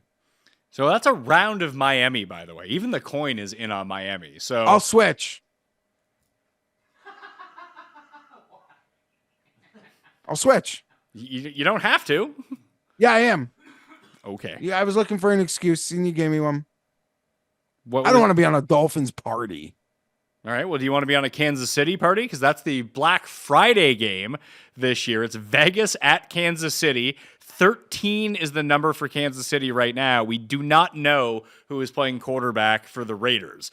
Minshew is out for the season with a broken collarbone. Ritter is tentatively expected to play. However, Aiden O'Connell is eligible to come off injured reserve, even though it is a short week, and he could end up being the starter in this game. I feel like I blindly want to take Vegas, although they're so bad. And just we're going to get caught. And the problem is going to be is that we've all been kind of lining up with Kansas City for the most part, being like, oh yeah, well, they're going to beat this team because that team's no good, and they'll beat them by a bunch. And they were still covering spreads at the beginning of the year. Now it's kind of flipped. You don't cover against Carolina. You lose outright to Buffalo. That I just think that in a normal situation, we'd be all over Kansas City here. But I know that I'm tentative to do it to cover the 13 right now. I'm not. I like Kansas City in this game. So Cust is I like undeterred. Kansas City. Okay, I'll take Vegas. I have to be undeterred. I agree with everything you said. I don't even know if the Chiefs care. Yeah, the Raiders are just such a struggling team to generate offense and score touchdowns. And to cover this number, they're going to have to score touchdowns, I think. See, you say that. This game's going to finish like 27-10. That's the way this game is going to go. Well, it sounds What like was it? 27-13. You're going to say 13 sounds more realistic because the Raiders are attempting far more than one field goal. And they actually have a Or pretty 30-13. Like maybe the Raiders hang in the first half. If you like the Raiders in the game, I would just bet the Raiders in the first half, not the game. I just don't think they have it in them for a full game. I would take the Chiefs. And we'll take the Chiefs. But we did see, I mean, we were kind of joking about it with Carolina, and obviously Kansas City won that game, but Carolina covered that. The Panthers just kept settling for field goals for like, why don't they go for it one of these times? But it worked for them. And the Raiders will get stopped at the 1 yard line and be like, let's take the 3. We're moving on. They could do that 5 times and cover the game. They've done that before this season. Yeah, I just don't want to consider this Las Vegas team. What a fucking scene at the end of that game on Sunday to not cover. Yeah, to not kick the field. The first time all year they didn't kick the field goal, therefore did not cover. But they should have. I mean, the Broncos are just like, if you take 6 seconds, you can score, kind of. Yeah. Right? Like, you're just going to score. You're just not going to score quick. And I don't see how that works. For everything we mentioned about the Chicago-Detroit game, other than one team's ATS record, like a short week, the other quarterback, a coach, like a rah-rah coach. What was the score when they met the first time? Because I know a lot of people made a big deal. The Raiders got up about, early in the game. The Raiders got up early in the game. Like, oh, the Chiefs will cover. They called him Kermit and played with a doll in training camp. What was the spread, though? It was 7.5. The Raiders covered that spread. I remember Cam was all fired up for the Raiders. It was 27-20. Yeah, the Raiders were like maybe winning at halftime or something. Like it was it was 17-10 at halftime. But yeah, it was a close-ish game. But that was in Las Vegas. I don't know. I just don't see it. I don't think the Raiders have much here for them. And the Chiefs It'll get be to play a on bad a game. the Chiefs get to play on a Friday before their big game to clinch the division the next week. Is that against the Chargers? Yeah. And they didn't get flexed into a Thursday game either. Who got flexed? I don't know how I'm supposed to feel about that. The Chargers did. Got flexed into a Thursday later in the year. The Chargers weren't playing a Thursday all year, which I kind of liked, and then they got flexed in. So stupid. That's the prices of success right there. Well, that's the thing. I kind of said it from go when they moved to Los Angeles. I'm not the Chargers. I'm not like Tim is insane. It's like the preeminent franchise, Delulu. Chargers, of course, Delulu, nowhere near that. But the LA thing, I've said it many times. Like it's got Clippers vibes. Like the Clippers also ran franchise, second, third fiddle. But when they're good, when they're playing well, their superstars and the team are like put on billboards, put in big spots, right? Like we've seen that historically. When the Clippers were good, the league pushes them. And I feel like the Chargers, it's kind of going to be very similar because of the LA stuff. Just anytime they're good or exciting, they'll get a little like false bravado nationally. Well, they get they're spending the next month in prime time. Well, it's also the Rams and Chargers are going to benefit from exactly what you're saying with the Clippers because it's less expensive for a lot of these broadcasting companies to get their equipment and crew to the place where they already are. Oh yeah, for sure. It's a state-of-the-art setup there. Someone was talking about like the trucks coming in and out. It's so effortless, and obviously Al Michaels wanted to roll out of bed. That's what we should talk about. You want more negativity? No. I like you. You're a legend. I don't know how he gets away with it. How he gets away with not caring, not trying. Just, we might as well have AI Al Michaels. Who gives effort. So what you're saying is that you want Allen Iverson to do an Al Michaels impression? Sure. It's just so painful. There was a fourth down to pretty much decide the game the other day. It's like he doesn't even care. Because he doesn't. Well, then, I wish we could get a game with Al Michaels on Al Michaels on play-by-play with Tom Brady on commentary. I would love to experience what that would be like right now. Would you be experimenting with an alternate feed then if that came up? If Brady was calling his games in prime time, the guillotine would be getting sharpened. Wait till the playoffs come when every game is individual. When he has to call a game by itself, the knives, he's getting a free pass right now. I kind of don't really agree why. He said he took a whole year off to practice. He's the worst. It's painfully bad. There is something else I wanted to talk to you guys about. Okay.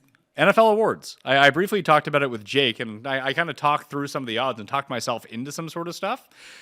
One thing, I mean, I've been laughing at the Goff odds all year, Tim, but Saquon is now down to, it was 6-1 this morning. It's plus 450 now for MVP. This is ludicrous. He almost he almost has the same odds as Lamar does. Oh my God, you're right. Yeah, I don't even know. That's insane. I'll also tell you, if they make one more dip on that rookie of the year, I'll get in. I mean, the only thing that has changed in the rookie of the year voting is now it is close enough where if Jaden Daniels got hurt for the season and had to miss the final month, he probably wouldn't win. Okay, That is the no, only no. thing That is not changed. that is not true. If Washington misses the playoffs and Denver makes it, Bo Nix wins. Washington misses the playoffs and Denver makes it. I don't even think that's a lock. What? I don't even think that's a lock. If Washington, you're right. Like if Washington, that's a okay, so lane, right but now, not a lock. Daniels is minus 170, Bo Nix is plus 130. Tim, if Bo It's probably Nix, time to bet Daniels. okay, Tim, thank you. Your take on it, like if Daniels doesn't make the playoffs, that probably means he hasn't played well, right? It will mean a terrible implosion down the stretch, and that will only happen if he doesn't play very well. Yes. Yeah, and if Denver makes it, then it's basically just, I mean, Bo Nix has played well, and that means he's at least treaded water, and he's close to even money as it is anyway. But it's really down to a 2-horse race right now.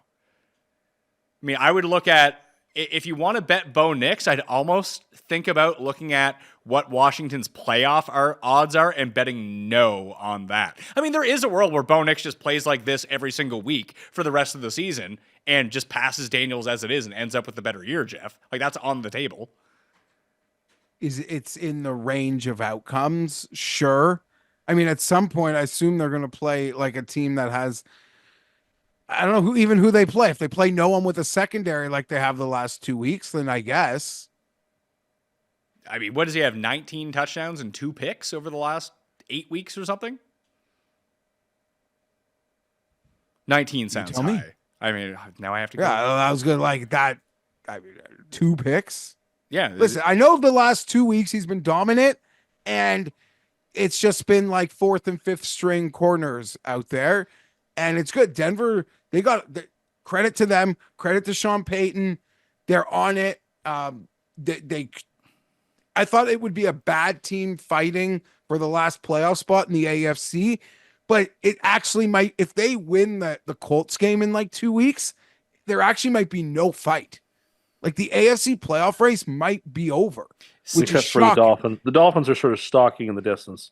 Yeah. You said you're going to take care of that. Yeah. I intend to. But, Yes. but the Dolphins could basically be out of it as of like 2 weeks from now as well, for as much like air we want to pump in them about making a run. Hope so. We're just looking. That's one of the reasons like the Colts are still being talked about. I guess they're theoretically still in it in the division too in a weird way. If Texans lose the rest of their games or something, Which, like that happens in the AFC South all the time. It's true, but I mean, the Colts actually have to win the games to get there too. Is the problem for them? But even the Bengals, like people are still making the Bengals a thing. Like, well, if they just win out, they're going to be fine. It's like, well, they can't beat a good team. It's going to be pretty tough for them in order to win out. It's just Denver seems really locked into that spot, especially with. I think they can get to 9 wins pretty easily. Well, if they get to 10, it's basically over at that point. Like you said, if they beat the Colts, it's going to be over. The stat on since the Jets game when Bo Nix looked awful in that game, 19 total touchdowns, 2 interceptions in the last 9 games. Like that's an amazing run.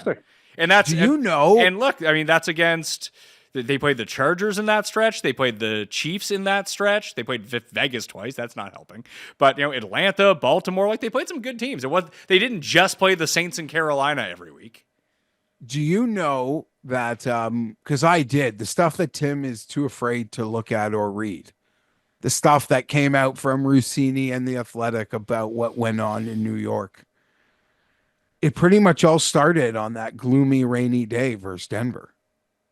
Woody popped his top, and from there was no coming back when we were in Montreal. Oh, I remember. I remember watching that game. The other one, and it's funny because it's Denver related too. So I guess Geoff is just going to be like, they suck. They can't do anything. Which I just said they're good. That's not fair to what I literally just said. I mean, you basically said that Jaden Daniels would have to like break his leg in order for Bo Nix to win Rookie of the Year, and like the odds. I said that's where we. That's not where we're at right now. What the Washington's minus 230 to make the playoffs. Denver's minus 160. Okay. Like I see your range, but I'm saying all that is, in my opinion, change. They get to the finish line. Jaden Daniels will win this award. I would argue right now there's value in the dip. I wouldn't have said that a week ago at minus 500 or whatever it was. Right now, there's value in the dip. I will say now, I brought up because I want to see the actual stats, what Barkley's numbers are. Because we know what the threshold for a running back MVP is. And the sort of table stakes of that is 2,000 rushing yards. He's at 1,400. The game is different. Yeah, the pass I don't barometers actually don't think mean it is. anything. I actually don't think it is. I actually Yeah, it think is. 2,000 The yards Sean rushing Alexander is numbers still- don't matter. No, or Adrian Peterson. Like, I actually think Adrian Peterson was like 12 or even 14 years ago, man. I know, but I'm just It doesn't telling you matter. that 2,000 rushing yards is still, in some ways, the most special number in the NFL. It's like the stat that people like are still sort of like smitten with. If he were to rush for 2,000 yards, and he's already at 12 TDs total, if he were to have 18 total touchdowns and 2,000 or 2,100 yards rushing, You'd have to be And- a lunatic to think he's more important to his team than Josh Allen is to he's his. not That's more the important. truth. He's not most deserving. But are you telling me that if there is a debate amongst the 2 or 3 quarterbacks and a running back who just ran for 2,100 yards and his team went 13-4 and is going to be second place in the NFC, I'm just telling you, if he gets to those milestones, there will be an unstoppable momentum for him, whether it's deserved or not. I think that's like they basically, and maybe It'd you're only be right. people who want to. I've never seen a player leave a team before and the other fan base, the media troll the fan base for which he left, like it seems like they want to do to the Giants. But I don't understand that. Like, what the fuck is Barkley doing on the Giants right now? Do they have any more wins? I would say no. Maybe. I would agree, but Pat, do you not agree? Like, have you ever seen a player leave in free agency and then that fan base or that team get attacked, not by like fans, but it just seems like the media will not allow the low-hanging fruit to like, they can't resist it. And I agree with you. I don't think it's as low-hanging as people make it out to be. No, and I think he's in the best spot to succeed with the team that's around him. But Tim, do you know who is 8-0 when AJ Brown plays? And is 2-2 without him? The Eagles. The Eagles. Look, I'm not over here making the case he deserves it. I would not cast a ballot for him.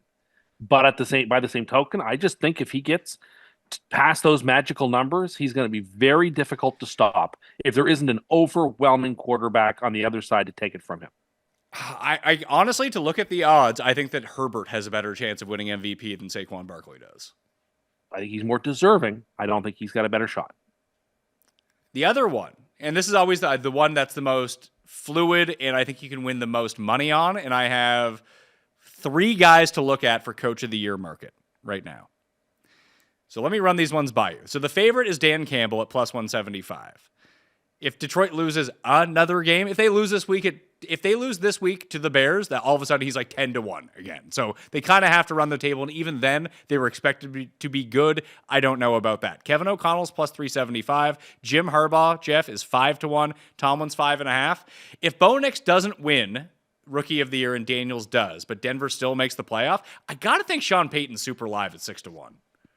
Maybe, but I actually do see in a gray area or with no like actual definitive choice, I actually see the books doing a 3-year sample and giving it to Dan Quinn, which you could justify on the 1 year, but You it'd mean be like Dan a Campbell, coach of the not year. You mean Dan Campbell, not Dan Quinn. Sorry, Dan Campbell. I could see them just being like, you know what? The fucking Lions. He did it. We got like, I'd rather give it to him than Kevin O'Connell, just sort of being the diagnosis of it. If there's no clear winner, I think the past can really help Campbell here. It can, but we've just so rarely seen the dominant team that was expected to be good win Coach of the Year. Like, I find it really striking that the Bills could finish 15-2, yet no one is considering Sean McDermott for Coach of the Year. In a year where everyone thought the Bills were going to take a step backwards, Agreed. They actually got better. Dude, and no offense, I love Paul, but like any fan, how many times has he like wanted his head on a platter? And it looks I'm like not convinced. I'm not convinced that he does contribute anything all that much positive to the team. How about I Nick? don't think he's subtracting from the team. Granted, I agree. I don't think he's adding much. I do agree. If But I mean, think what does Dan Campbell add except for he's loud in the media? What does he actually do? Because everyone just kind of Are you credits kidding Ben. me? He's the most analytically brilliant. He's the most everyone. He's got two genius everyone coordinators. Credits Ben Johnson with all of this. And even Aaron Glenn, people He's say is going to be a head coach. Got two great coordinators, and he takes aggressive statistical risks Dan Campbell is a lot at a rate that almost no coach does. Dan Campbell reminds me a lot of Joe Madden, where it's like he's sitting back, he's smart enough to listen to the people who know more than him, but I don't know how much that's on him. Like, it's good that he's the do one that. making the calls to go on fourth down over and over and over again, but I mean, and has made it his identity. I mean, he is the perfect admixture of old school coach and modern analytic coach. I think there's a lot of wish. I think there's a lot of wish casting onto Dan Campbell as this fantastic coach because he's one of the few coaches that he's been successful since he's taking over. Don't get me wrong, but he's also loud. It's like when Rex Ryan was super loud and the Jets were good. People were like, "This guy is an amazing coach." The moment they turned bad, they're like, "This guy fucking sucks. Get him out of here." You're absolutely right, Pat. That shit. It only works when you're winning. The second you're not winning, they use everything they propped you up with against you. But he's not winning just based on that. He's winning based on actual analytics. What I am going to say might sound a little. What I'm going to say might sound a little disgusting, but I believe it plays a role. Oh dear! Get the beep ready. I love when I do that to Tim. The way they spoke about him when he was hired, I believe they want to give him reparations. The way the people who vote spoke about Dan Campbell when he was hired, how they mocked him like feverishly. I believe they want to make good on that. I believe they want to make amends for how they treated the hiring, and they want to click that box. I can see that. So if they go 16-1, you're probably right. He probably wins. He probably deserves to win at that point. But let's say they finish 14-3. All of a sudden, maybe the Eagles end up passing them, and Sirianni's kind of in the same boat here. Dude shaved his head, then they don't lose. I mean, that's been the best coaching move of the year so far. But the two that I was actually looking at from down the board, in case there's a stumble from Minnesota or Detroit, the teams that could be there to catch it, because then all of a sudden, if they're not the dominant team, and Andy Reid's not going to win, even if the Chiefs go 16-1, and clearly McDermott's not going to win, even if the Bills go 15-2, is you have to start looking for who is the team that either turned it around in the second half and wildly overachieved, and I think there are two teams like that, and it might not be a product of their coaching at all. It could just be a product of the schedule. But Tim, I was looking at your guy, Todd Bowles, at 50-1. If Tampa runs the table and ends up like, why? No, there's no earthly chance he's going to win the award. Okay, no earthly chance. Mike McDonald, Geoff, is the other one at 28-1. Now that Seattle seems to have a defense, if they just win the NFC South and basically win out, they're like 12-5 or 11-6, whatever it might be, and they're the 3 seed. Why not? They're not even going to win this week. Well, Tim, obviously, if they don't fucking win this week, then he's not going to win the goddamn award. Now is he? I don't think there's any value down the board. I think these guys are unwinnable. I got no action here. I wouldn't bet it. Every single year we have sat here and looked at these Coach of the Year odds, and the winner at this time of year has been like 25-1, and in 4 weeks he's the favorite. Dayball last year, Stefanski last year was what, 20-1 at the beginning of December? Dayball was what, when we bet him 2 weeks out, like 18-1, Geoff? Like, this happens all the time. It's true. There's still like 35% of the season left, right? So that's a huge chunk to determine these awards. And we know, granted, there's like 35% of the season left, but it's been proven that the last like 25% of the season actually carries potentially the most fucking weight, right? It's weighted differently with some of these awards. You show up in prime time and look good, you could steal an award from a dead man, as Joe Flacco did to DeMar Hamlin with that game against the Jets down the wire. Well, maybe the value is on either McDermott or Sirianni right now at 25 or 50-1 if either of those teams end up as the 1 seed. So we've put out a disclaimer, Pat. Let me just ask this for fair and balanced discussion. Because we're recording this on the Monday. If the Chargers beat the Ravens, what does that do to Harbaugh's odds? I don't think that he can win Coach of the Year. So what would they need to do? Go 15 and I think they'd have 14 to. and I think they'd have to win the division. yeah, I think he's not- they'd have to win the division. He's sort of the guy. Their expectations were not like Denver's expectations were bad coming into the year. Course. The Chargers People thought about potential worst record for Denver. Yes. The Chargers were kind of expected to make. They were like a coin flip to make the playoffs. Like they're ahead of where we projected them to be, or at least the books projected them to be. But they weren't expected to be bad either. You're right. And the other thing about it is Harbaugh has equity of like, we already know you're a really good coach. We want to give someone else, acknowledge someone else as a really good coach. Like Harbaugh doesn't need an award. I think he's already won one probably with the 49ers, but he's almost like this is really unfair because I don't want to put him with like Super Bowl champion level coaches, but he's almost like publicly considered on that tier where like this award is almost like beneath him in some weird way. Yeah. In the way they've made it beneath the other really, really good coaches in the league. Yeah. I mean, has Tomlin ever won Coach of the Year? Great I don't know. freaking question. I mean, Don't odds? sleep on Jeff Ulbrich either. He's doing a great job.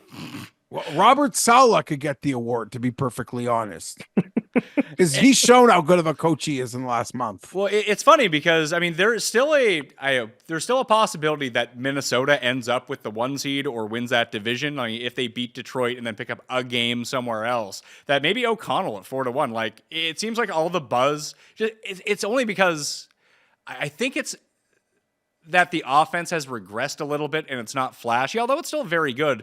And maybe I'm wrong in reading it this way, that Flores just gets a ton of credit for that defense. And a lot of the ways that even last year that Dan Campbell didn't get credit for the amazing offense, that went to Ben Johnson. But I feel like with Minnesota, while the offense is good and capable and he's building up Sam Darnold, they look at the defense, which is top 5 in both running and pass defense, that Flores is getting all the credit in Minnesota right now. So I actually do have a preseason KOC. It was a way for me to be a Sam Darnold truther without investing in Sam Darnold.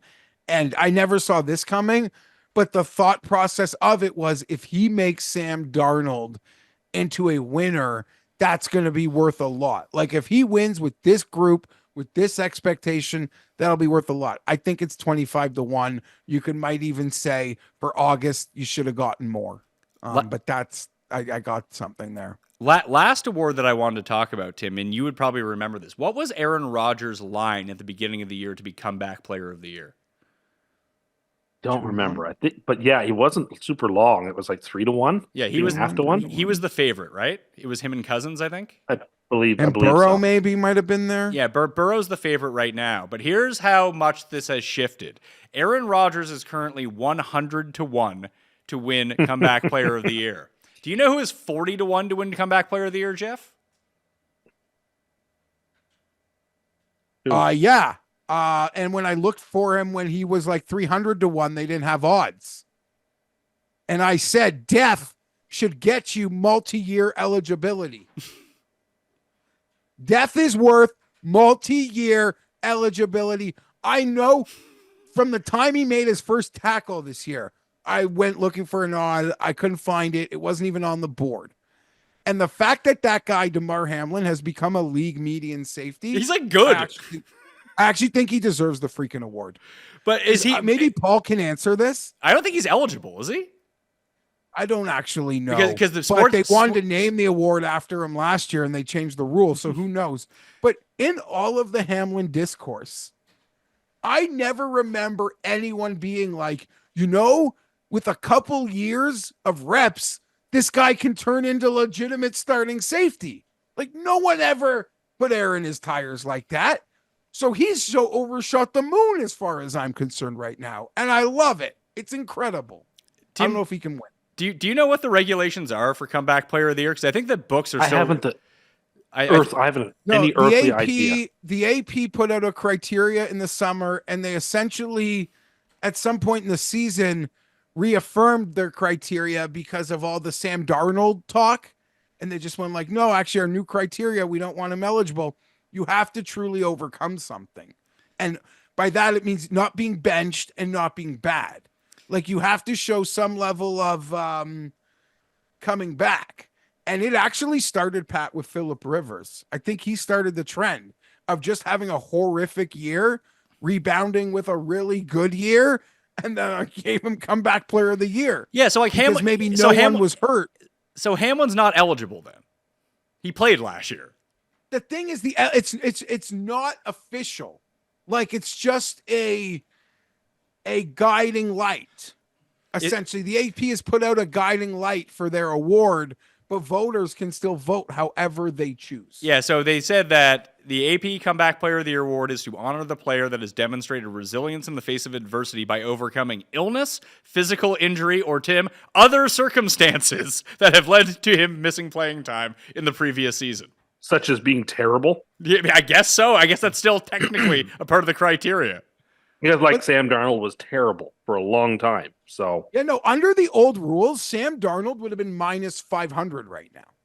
Or I mean, Under the old, Burrow is if Cincinnati was better, Burrow would be one of the top 3 MVP candidates if they were actually winning they're games. not because they I don't. agree. No, they no, don't win. I understand. I understand that. That's why he's not Tim, but that's why he is leading the Comeback Player of the Year award. Like, it kind of should be his. He's coming back from a major injury and is going to lead the league in yardage and touchdowns. Like, isn't that the perfect criteria? I believe the primetime heavy backloaded second half schedule could be an aid to J.K. Dobbins. And it's embarrassing that Herbert is listed in like 30-1 here because he broke a finger last year in December. And could have played, and they were like, nah, that's fine, man. You go rest up for next year. Yeah, like it was a broken finger, and he's being included in the top 6 of the tout. Like, I'm shocked Cousins is still number 2 in this, who's been relatively mediocre. I mean, he's been bad in games where they don't play Tampa Bay. Yeah, Dobbins should be ahead of Cousins. I mean, it's not even like Dobbins is having that great of a year either. He's been okay. Yeah, I know, but just he's overcome, was it 2 straight years, season-ending injuries like the first week of the year or something? Sure, but I mean, like, Joe Burrow, like, is having an amazing year. Like, I think that he should be in the mix. I mean, Jamar Chase is the guy who is in the mix for Offensive Player of the Year. But, I mean, what else can Joe Burrow really do? Maybe he should play safety, too. I don't know. He could be like Travis Hunter. He could play quarterback and then safety. But right now he's at, let's see here. What does he have? 27 touchdowns, 4 picks, and over 3,000 yards already. You know, I'm going to say something, and it could be not popular. Should I get Maybe Joe Burrow could be a little more clutch. Okay. I don't know. The Chargers gave him the ball at midfield 3 times. He kept stalling out. Yeah. Like, you go make the plays, man. This guy's been to a Super Bowl, not losing I to agree. Jacksonville in the first round. I'm just saying, and the Super Bowl gets you a lot of equity. I'm just saying, in a lot of these games, he's played great, but there have been moments where it's like, I mean, he did when beat. it matters. It's honestly identical to the same criticisms of Herbert in the past. I mean, how can the stat line be better? He had a very He had a very Drake May type game against the Chargers team. He got real hot when they were down by a bunch. That is true. Absolutely. No, he had an amazing. Joe Burrow's amazing. No, offensive player of the year. You basically just said he was Zach Wilson, who Gary comped to Drake May, which was just excellent. No, Joe Burrow. Yeah, if they get on a heater. I mean, God forbid you have the second. God forbid you win the 2nd seed in the AFC and the Bengals squeak in at 7. Like, okay, congrats. Oh, I don't think even if the Bengals win out, they can get in. Yeah, I think they're dead. But my whole point is, like, in terms of comeback player of the year, like if Joe Burrow is one of the best quarterbacks in the league, has to miss basically the entire year, and comes back and leads the league in passing and in touchdowns, he's probably going to win the award, isn't he? Yeah. Of course. I don't know. And just Rodgers just missed a the whole refresher. season and then came back to play without getting on the injury report, and When played did game he after game, and never gave up, and never stopped fighting for his team. When That's all not very that it tongue-in-cheek, matters, but when did he get hurt last year? Because I remember Browning came in and was like, It was sick. on a Thursday. It was like an October Thursday night. It might have been Halloween night that he broke his finger, Let's see. or around Halloween. Yeah, he got hurt on, where is this? November 7th. It's basically a year to the day. So hold on. And what are his odds right now? Plus 135.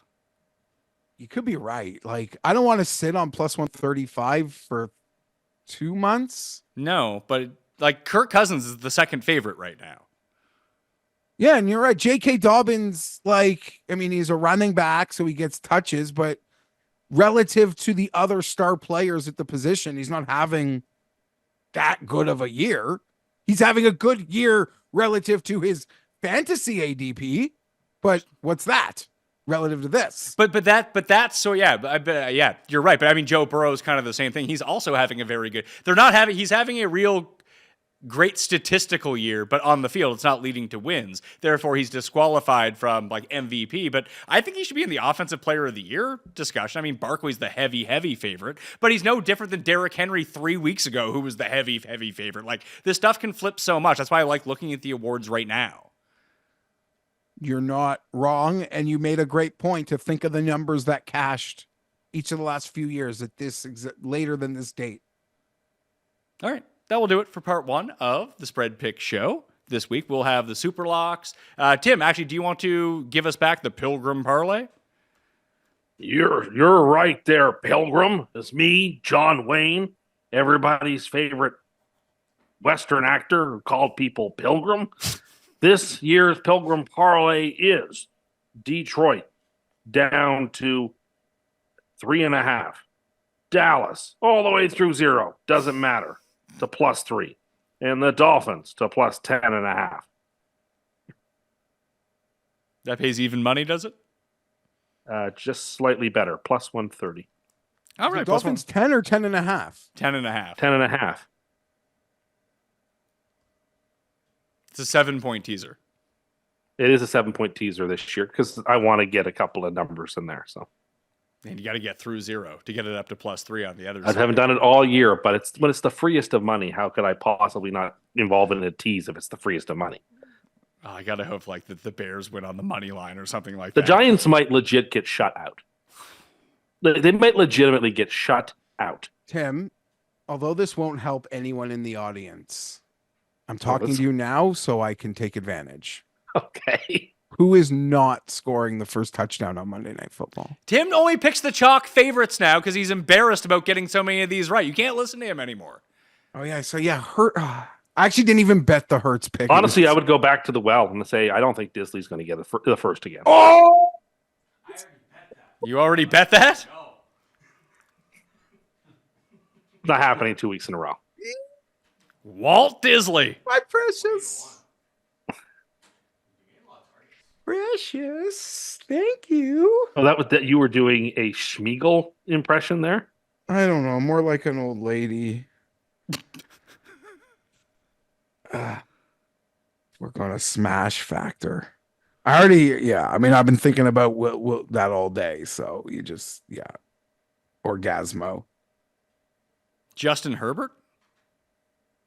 Maybe. I took his over on rushing yards. We'll see how poorly this ages here when people watch it after the fact. That'll do it for us. We'll be back tomorrow with the entire slate of games. Once again, we'll be live on Thursday morning, 10 a.m. Eastern time for the Best Bet Show with Cam, Geoff, myself, The Coin, Paul, Jared, and Tim Undercust. Tim and Cust. That's not my name. But this is all one continuous show. So however long this show went today, don't expect it to exceed the 3-hour total, with the second show added on. Well, this one was an hour and 43 minutes. So you're saying that tomorrow's show with the rest of the games, the rest of the 12 games, is going to be an hour and 15 minutes? I think we can be extremely economical. Okay, well, we're going to shoot for that, but this is the time of year when people need the super long shows, Tim, because people are traveling.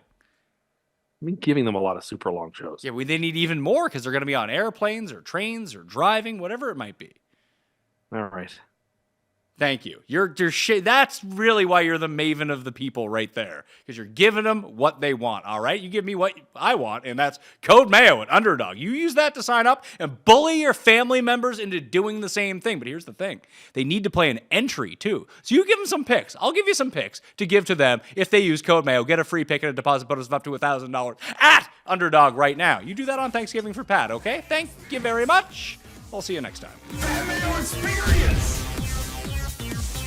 Experience!